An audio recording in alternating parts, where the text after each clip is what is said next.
Elegem van.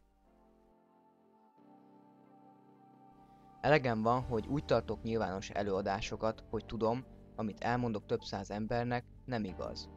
Elegem van, hogy hülyének néznek.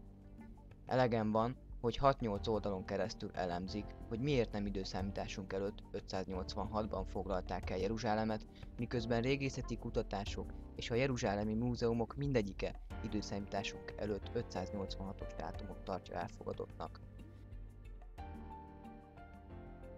Elegem van, hogy a gyermekemet is úgy kell felnevelnem, hogy tudom, őt is átverem. Elegem van, mert nem léphetek ki, vagy ha kilépek, irgum-burgum lehúzhatom az egész életem a WC-n. Elfelejthetem a családom, a barátaim. Elegem van, hogy mennem kell házról házra, mikor semmi értelme, illetve már nem is megyek, csak hazudok x órát, és a hazugságból is elegem van. Elegem van, hogy órákra megy a szolgálat, hogyha x óra alatt adok le, jön a körzetfelvigyázó, és baj lesz, leváltanak. Elegem van, hogyha jön a körzetfelvigyázó, akkor mindent kisikálunk, és mikor megérkezik, minden rendben van.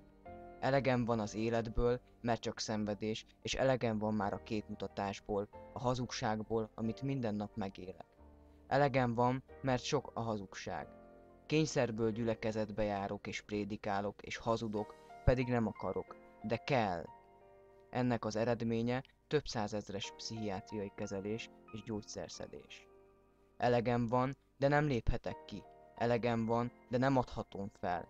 Elegem van, mert már nem hiszek Istenben. Mert elegem van, hogy mindezt megengedi.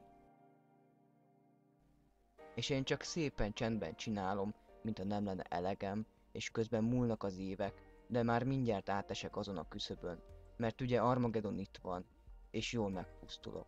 Vagy mégsem? Ha meg nem, a hülyés értelmes rabszolga mit fog mondani?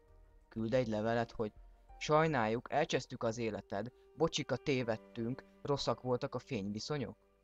Sajnáljuk, egész életedet elcsesztük, de többet nem fordul elő? Konklúzió. Kilépsz, elveszted a családod, barátaid, egész életedet, nem élhetsz normális, felszabadult életet. Vagy bennmaradsz, hazugságban élsz, te és a gyermekeid, elvesztegeted az egész életed, folyamatosan bűntudat gyötör, mert úgysem tudsz megfelelni. Elegem van. A levélírója rájött, hogy az őrtorony szervezet tudatosan hazudik, és rájött, hogy nem élhet így tovább.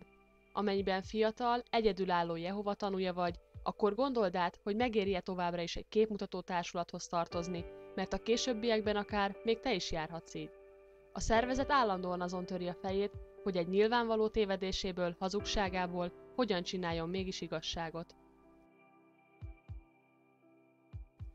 Amennyiben Jehova tanújaként nézted meg ezt a videót, és nem mersz hiteagyott oldalakra kattintani, akkor bátorítanálak téged.